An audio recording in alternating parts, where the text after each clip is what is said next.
नमस्ते, मेरा नाम है कशिश और आज हम एक और इंटरेस्टिंग टॉपिक पर डिस्कस करने आए हैं। मैं आज का जो टॉपिक है वो as the constitution of India बनकर एक छोटी सी बात आप तक पहुंचाना चाहता हूं। मेरा जो प्रीवियस वीडियो था जहां मैंने ये बताया है कि क्यों इंडियन कॉन्स्टिट्यूशन है डेमोक्रेसी का बाप, वहीं से हम कंटिन्यू करते हैं आज का एक कंट्रोवर्शियल टॉपिक और दिल को छू जाने वाला topic as the constitution of India. Jana Gana मन के अधिनायक, आओ मुझे सुनो, मैं हूं भारत का संविधान। मुझे 1950 में जन्म दिया गया था, किंतु मेरी जो आत्मा है वो पुरानी है। संस्कृतियों, भाषाओं और एकता का मिलन मेरी गहराइयों में भरी है। आज मैं एक सवाल का जवाब दूंगा, क्यों भारत ने हिंदी को राष्ट्र भाषा घोषित नहीं किया और क्यों हमारी 22 भाषाएं अंग्रेजी समेत है हमारी सबसे बड़ी ताकत। Segment 1, the myth of one nation one language. लोग कहते हैं भारत की कोई लिंग्विस्टिक आइडेंटिटी नहीं। अरे मैं उन लोगों से यह कहता हूं कि हमारे पास तो 22 लिंग्विस्टिक आइडेंटिटीज है। जहां आप लोग एक भाषा पर गर्व करते हो, आप हम भारतीयों से 22 में से किसी भी लैंग्वेज में बात कर सकते हो इंडिया में। ये संविधान कहता है। जब दूसरे देश एक ही भाषा पर गर्व करते हैं, हम 22 ऑफिशियल भाषाएं, 19,500 से ज्यादा बोलियां और हर 100 किलोमीटर पर चेंज होने वाले लहजे को गर्व से पहनते हैं और गुनगुनाते हैं। सेंसस 2011 के अनुसार भारत में 10 करोड़ लोग ऐसे हैं जिनकी मातृभाषा हिंदी नहीं है। तो क्या वो लेस इंडियन है? कभी नहीं। सरदार पटेल ने यह कहा था, भारत की एकता उसकी अनेकता में है। उन्होंने 562 प्रिंसली स्टेट्स, 562 राज्यों को, प्रिंसली स्टेट्स को एक किया था, लेकिन कभी भी किसी भी भाषा या संस्कृति को दबाया नहीं गया। इसीलिए कॉन्स्टिट्यूएंट असेंबली ने 1949 में यह फैसला लिया कि हिंदी होगी राजभाषा और राष्ट्रभाषा किसी की नहीं। क्यों? ताकि तमिलनाडु में तमिल को लेके दुख ना हो, ताकि बंगाल में बंगाली को लेके दुख ना हो, गुजरात में गुजराती को लेके दुख ना हो। आर्टिकल 343 से 348 में लिखा है, हिंदी और इंग्लिश दोनों काम चलाऊ भाषा है, यूनियन लैंग्वेजेस। लेकिन हमारे 8th शेड्यूल में संविधान के हमारी 22 भाषाओं को सम्मानित किया है। सेगमेंट 2, सेक्युलरिज्म का सत्य। No national language is equal to no discrimination. Imagine करो यार, क्या होता अगर हमने हिंदी को नेशनल लैंग्वेज बना दिया होता।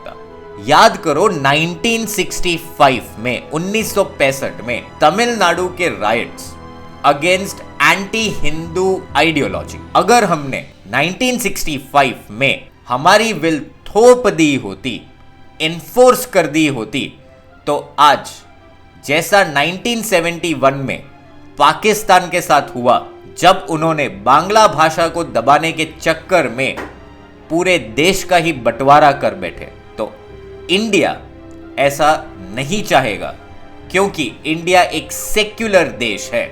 ये वर्ड सेक्युलरिज्म या सेक्युलर सिर्फ धर्म या जाति के लिए नहीं है, भाषा के लिए भी लागू होता है। हमारे आर्टिकल 29 इसीलिए दिया गया है, हर कम्युनिटी को अपनी भाषा, अपनी लिपि और अपनी संस्कृति बचाने का पूरा अधिकार है। ये नहीं तो पाकिस्तान जैसा ही हो जाता।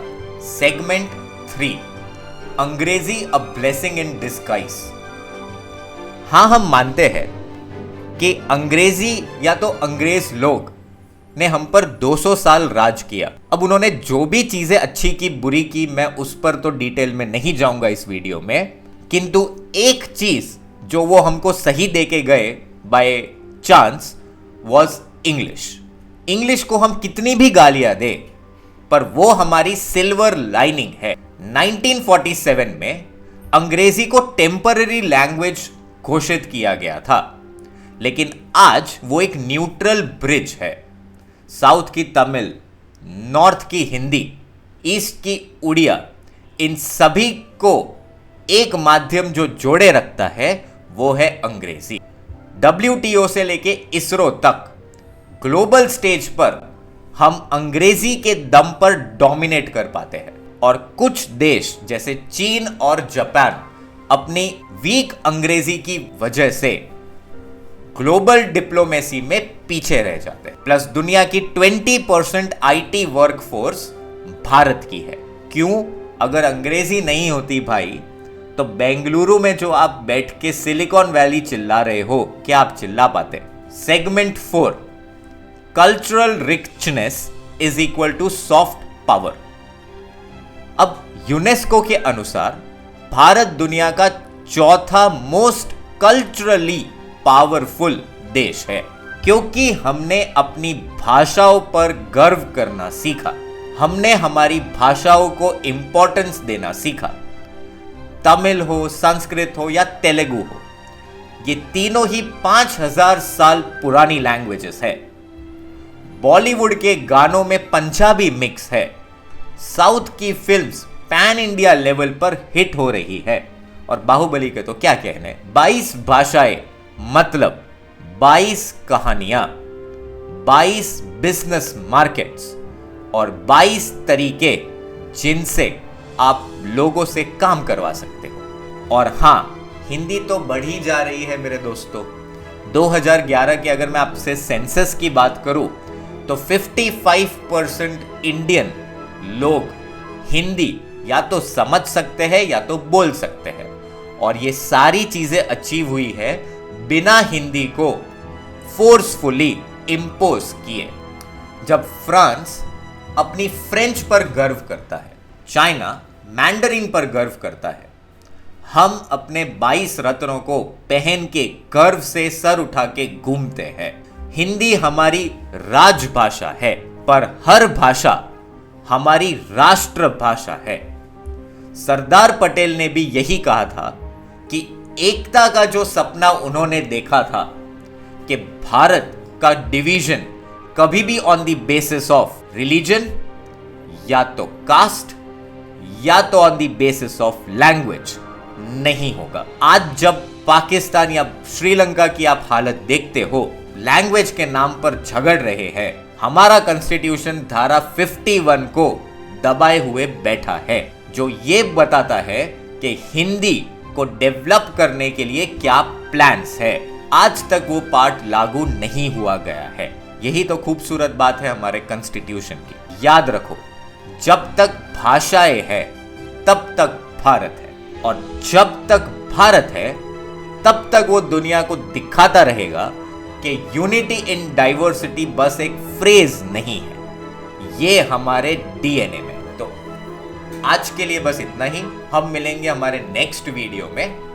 नेक्स्ट वीडियो में मैं आपको ये बताऊंगा कि हमारे कॉन्स्टिट्यूशन को बोरोड, वेस्टर्न बोरोड कॉन्स्टिट्यूशन कहा जाता है। मतलब ऐसा कॉन्स्टिट्यूशन जो दूसरे कॉन्स्टिट्यूशन का कट कॉपी पेस्ट है।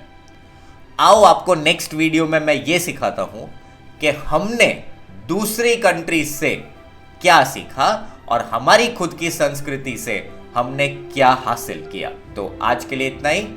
आई होप अगर आपको ये वीडियो पसंद आए तो लाइक करो, सब्सक्राइब करो और चैनल को ग्रो करो।